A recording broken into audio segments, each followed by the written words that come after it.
کے باوجود بھی میرا کاروبار تو چل رہا ہے، میں سودی کاروبار کر رہا ہوں، لوگ تو میری عزت کر رہے ہیں، مسجد کی کمیٹی کا میں صدر بھی ہوں، میں معززین شہر میں شامل بھی ہوں، لوگ مجھے جلسوں میں مہمان خصوصی بھی بلاتے ہیں، میں ایم پی اے بھی منتخب ہو گیا ہوں، مجھے وزارت کا قلمدان بھی سونپ دیا گیا ہے۔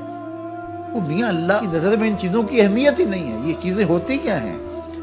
وہ یہ نہیں چھینتا، وہ ہدایت چھینتا، وہ روٹی نہیں چھینتا، وہ تو نمرود کو بھی روٹی دیتا تھا۔ اس نے کبھی سورج کو منع نہیں کیا کہ اس کے گھر میں روشنی نہ کر، یہ حامان کا گھر ہے، یہ قارون کا گھر ہے، یہ میرے دشمنوں کا گھر ہے، اس کے گھر میں روشنی نہیں ہونی چاہیے۔ چاند کو کہتا ہے اپنی کرنیں بکھیر، سورج کو کہتا ہے اپنی روشنی بکھیر۔ جس طرح باجزید کے گھر میں روشنی ہوتی ہے، اس مکار کے گھر میں بھی ایسی روشنی ہوتی ہے، فرق نہیں پڑتا۔ تو وہ کرم نوازیاں تو نہیں رکتی، لیکن اللہ جب کسی سے ناراض ہوتا ہے تو اس سے ہدایت کی توفیق سلب کر لیتا ہے، تو اعلان جنگ ہوتا ہے۔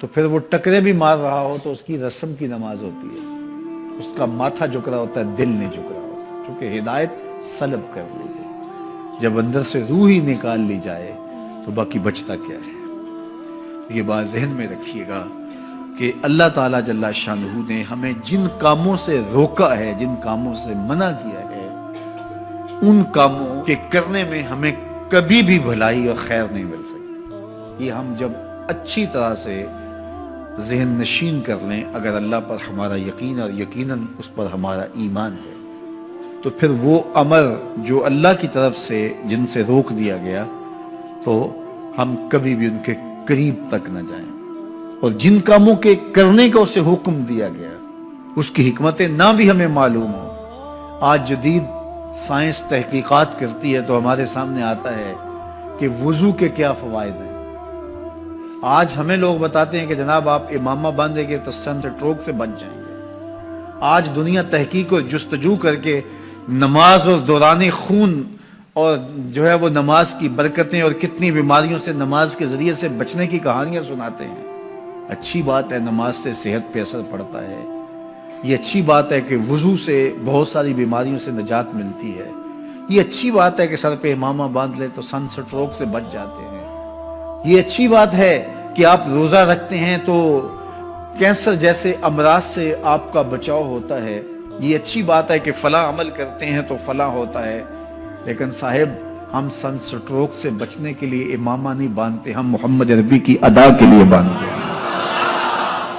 دوران خون کے لیے نماز نہیں پڑھتے، ہم رب کے حضور سجدہ ریزی کے لیے اس کے حضور اپنی نیاز مندیوں کا سر جھکاتے ہیں۔ تو حکمتیں بھی ہیں، وہ برکتیں ذیل میں آتی ہیں۔ تو یہ بات ذہن میں رکھیے گا۔ غزنوی کا وزیر اس سے حسد کرتے ہوتے تھے کہ اس میں کیا خصوصیت ہے کہ بادشاہ اسی کو اہمیت دیتا ہے۔ ایک دن بادشاہ نے کوئی تربوز کاٹا، کوئی خربوزہ کاٹا یا کوئی اور ایسی چیز تھی، تو جس کو بھی دیا تو وہ کڑوا تھا، تو اس نے چوہی چکھا تو پھینک دیا، اور پھر بلایا یاس کو اور اس کو کاٹ کے اس کی پھانک دی، تو ایسے لطف سے کھانے لگا کہ جیسے اس سے لذیذ کبھی پھل زندگی میں دیکھا نہ ہو۔ تو سارے اندر ہنس رہے تھے، ایک دوسرے کو آنکھوں سے اشارہ کر رہے تھے، یہ دیکھو بے وقوف۔ تو بادشاہ رک گیا اور کہا کہ ایاز، یہ جو فروٹ تم نے کھایا ہے یہ میٹھا تھا یا کڑوا؟ کہا بادشاہ سلامت کڑوا۔ تو کہا پھر اتنے ذوق سے کیوں کھایا؟ کہا کہ اس ہاتھ سے میں نے میٹھی نعمتیں کھائی ہیں، آج کڑوی ملی ہے تو تھوک دوں؟ کہا ایسا نہیں ہو سکتا۔ تو میاں کڑوا ہو تو وہ بھی قبول کیا جائے، نفس پہ شاک ہو۔ کڑوی وہ چیز ہوتی ہے جو نفس پہ شاک ہوتی ہے، نفس کرنا نہیں چاہتا، لیکن اس کے باوجود تمہارا دل کہے نہیں، یہ مالک کی طرف سے ہے۔ سخت سردی ہے، گرمی کی شدت ہے، پانی ٹھنڈا ہے اور موسم سرد ہے، پانی گرم ہے اور موسم بھی گرم ہے، رات کا پچھلا پہر ہے، تھکے ہوئے ہیں، لیکن آپ اس کے باوجود بھی اپنے رب کے حکم کو بجا لاتے ہیں۔ نفس پہ شاک ہے لیکن سینے میں ٹھنڈ ہی نہیں پڑتی جب اس کے حضور سجدہ ریزی نہیں کر لیتے۔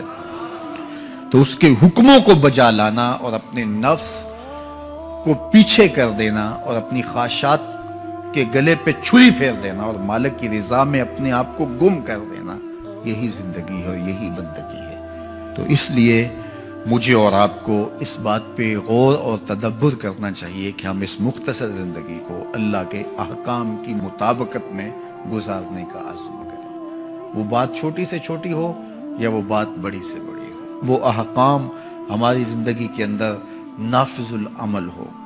میں پھر وہ بات کہوں گا جو بار بار کہتا ہوں کہ میرے بزرگ ہم سے کہا کرتے تھے، یہ نہ ہو کہ لوگ تمہیں پوچھیں تم کون ہوتے ہو اور تمہیں بتانا پڑے کہ ہم مسلمان ہوتے ہیں۔ فرمایا کرتے تھے صاحب نہ کسی کو پوچھنا پڑے نہ تمہیں بتانا پڑے، تمہاری وضاحت، تمہارا طرز زندگی، تمہارا انداز معاشرت ایسا خوبصورت ہو، تم دور سے آ رہے ہو لوگ پہچان کے کہیں وہ دیکھو محمد عربی کا غلام آ رہا، تم شکل سے پہچانے جاؤ، تم کردار سے پہچانے جاؤ، تم وعدے سے پہچانے جاؤ۔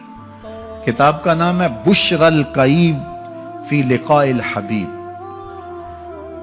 حضور علیہ السلام کی ملاقات کے حوالے سے یہ کتاب امام سیوطی علیہ رحمہ کی مصنفہ ہے۔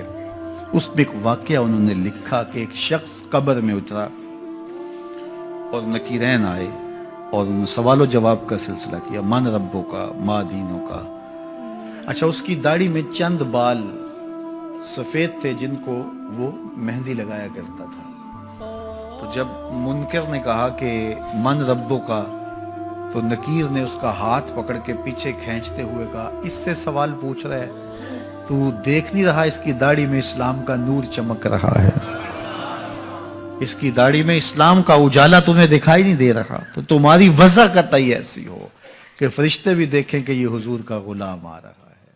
اللہ کے ذکر سے رخ پھیر لے، اللہ کی یاد سے رخ پھیر لے، اللہ کے دین سے اعراض کرے، تو پھر خدا شناسی، قناعت، توکل اور اعمال خیر تو اس سے چھن ہی جائیں گے، اس کو خود فراموشی کے عذاب میں مبتلا کیا جاتا ہے۔ اور قرآن مجید نے ایک دوسرے مقام پہ ارشاد فرمایا وَلَا تَكُونُوا كَالَّذِينَ نَسُوا اللَّهَ فَأَنسَاهُمْ أَنفُسَهُمْ، ان لوگوں کی طرح نہ ہو جانا جنہوں نے رب کو بھلا دیا، وہ بھول گئے، اپنے رب کو بھول گئے۔ غفلت ایسی طاری ہوئی سویر سے لے کر شام تک اور شام سے سویر تک، دنیا دنیا اور دنیا ہی مقصد حیات بن گیا۔ دنیا میں آئے کس لیے تھے، مقصد کیا تھا، بھول گئے۔ میلہ دیکھنے کے لیے آئے تھے، گھر کا راستہ بھول گئے۔ اللہ اکبر۔ تو فرمایا تم ان لوگوں کی طرح نہ ہو جانا۔ پھر اللہ نے انہیں سزا کیا دی، رزق کے دروازے بند کر دیے؟ نہیں۔ ان کی سانسیں چھین لی؟ نہیں۔ سورج کو حکم دے دیا اس کے آنگن میں روشنی نہ بھیجنا؟ نہیں۔ چاند کو چاندنی بکھیرنے سے روک دیا؟ نہیں۔ آب و ہوا روک دی گئی؟ نہیں۔ انہیں کیا سزا ملی جنہوں نے رب کو بھلا دیا؟ فرمایا فَأَنسَاهُمْ أَنفُسَهُمْ، اللہ نے انہیں ان کی ذاتوں سے انہیں بے خبر کر دیا۔ جو خدا فراموش ہوئے وہ خود فراموش ہو گئے، انہیں اپنے آپ سے ہی آگاہی نہ رہی۔ اور مجھے بتاؤ، جسے یہ بھی نہ پتا ہو کہ میں کون ہوں، اپنی شناخت جو بھول جائے، اس کے پلے ہوتا کیا ہے؟ اقبال نے کہا تھا نا، اپنے من میں ڈوب کر پاجا سراغ زندگی، تو میرا نہیں بنتا تو نہ بن، اپنا تو بن۔ مجھے بتائیے 6 فٹ کا جوان ہو، قدے راہ نہ رکھتا ہو، اس کی آنکھیں عقابی ہوں، ماتھا کشادہ ہو، رنگ چمک رہا ہو، ہونٹ گلابی ہوں، لیکن اس کی قمیض کے پیچھے گھر کا ایڈریس لکھا ہو کہ کسی کو ملے تو اس ایڈریس پہ پہنچا دے، تو آپ اس کا چہرہ دیکھ کے کہتے ہیں واہ کیا جوان رانا ہے، کیا اس کے ہونٹ گلابی ہیں، کیا نرگسی آنکھیں ہیں، کیا خوبصورت چہرہ ہے، کیا شمشاد قد ہے۔ لیکن اچانک نظر پڑی تو اس کے گھر کا ایڈریس اس کی قمیض کے پیچھے لکھا تھا۔ آپ نے کہا میں نے دور سے دیکھا، اس کا تو توازن عقلی ہی ٹھیک نہیں، یہ تو بیچارہ جو ہے وہ پاگل ہے۔ تو قد کاٹ ہونے کے باوجود گھر کا ایڈریس پیچھے لکھ دیا گیا، تو اب ہر کوئی سمجھتا ہے کہ یہ بیچارہ فہم و ادراک کے نور سے خالی ہے۔ قدے رانا پہ ترس آنے لگ جاتا ہے، اور وہ آنکھیں جن میں ڈوب جانے کو، جھیل جیسی آنکھوں میں غوطہ لگانے کو جی چاہتا تھا، تو اب ترس آنے لگ جاتا ہے کہ یہ بیچارہ تو خود فراموش ہے۔ اللہ فرماتا ہے جس نے رب کو بھلا دیا، تم یہ نہ دیکھو اس کے بنگلے کتنے ہیں، یہ نہ دیکھو اس کے پاس کوٹھیاں کتنی ہیں، یہ نہ دیکھو اس کی چمکتی ہوئی کتنی لمبی گاڑی ہے، یہ نہ دیکھو کہ عالی نسب ٹاؤن کے اندر اس کا گھر ہے، یہ نہ دیکھو اس کا بینک بیلنس کتنا ہے، ہاں یہ بھی نہ دیکھو اس کے پاس وزارت کا قلم دان ہے، یہ بھی نہ دیکھو کہ یہ وزارت عظمیٰ کی کرسی پہ بیٹھا ہوا ہے، یہ بھی نہ دیکھو کہ اقتدار کی مسند پہ جھولتا ہے، یہ بھی نہ دیکھا ہو کہ یہ ڈائس پہ کھڑے ہو کے نعرے لگاتا ہے، لوگ آگے سے جواب دے کے واہ واہ کے ڈونگرے برساتے ہیں۔ کہا اس کی قمیض کے پیچھے لکھا ہوا ایڈریس پڑھ لو، فَأَنْسَاهُمْ أَنفُسَهُمْ، یہ وہ شخص ہے کہ جو اپنا پتہ بھول چکا ہے، جسے پتہ ہی نہیں کہ میں کون ہوں، اس دنیا پہ آیا کیوں، جو آ کے بھول گیا ہے، اسے گھر کا رستہ ہی نہیں مل رہا اور یہ بھاگا پھر رہا ہے دنیا کے اندر۔ کیا بتائیں احباب، کیا کارنامائیاں کر گئے، بی اے کیا، نوکر ہوئے، پینشن ملی اور مر گئے، زندگی کا مقصد ہی نہیں ملا۔ کہا جو اس دنیا میں اندھا رہا کل قیامت کے دن بھی نابینا اٹھایا جائے گا۔ اس سے ان آنکھوں کی بے نوری مراد نہیں ہے، اس سے دل کی بے نوری مراد ہے۔ اسی لیے اقبال نے کہا تھا دل بینا بھی کر طلب خدا سے، کہ آنکھ کا نور دل کا نور نہیں ہے، آنکھ کا نور اور ہے، دل کا نور اور ہے۔ تو ہم دنیا کی مادی چمک کو دیکھتے ہیں، میرا مالک کہتا تمہارا دل ستھرا ہونا چاہیے، تمہارا منہ کالا ہو تو کوئی بات نہیں ہے، دل کالے نالوں منہ کالا چنگا، جے کو یہ رمز پچھانے ہو۔ اصل تو دل کی پاکیزگی ہے، اور دل رب کے ساتھ وابستہ ہو، اس کے رسول کے ساتھ وابستہ ہو۔ تو جس نے اللہ کے دین سے رخ پھیرا، اعراض کیا، تو پھر اس کا نتیجہ کیا ہو کہ اس کی زندگی تلخ ہو جائے گی۔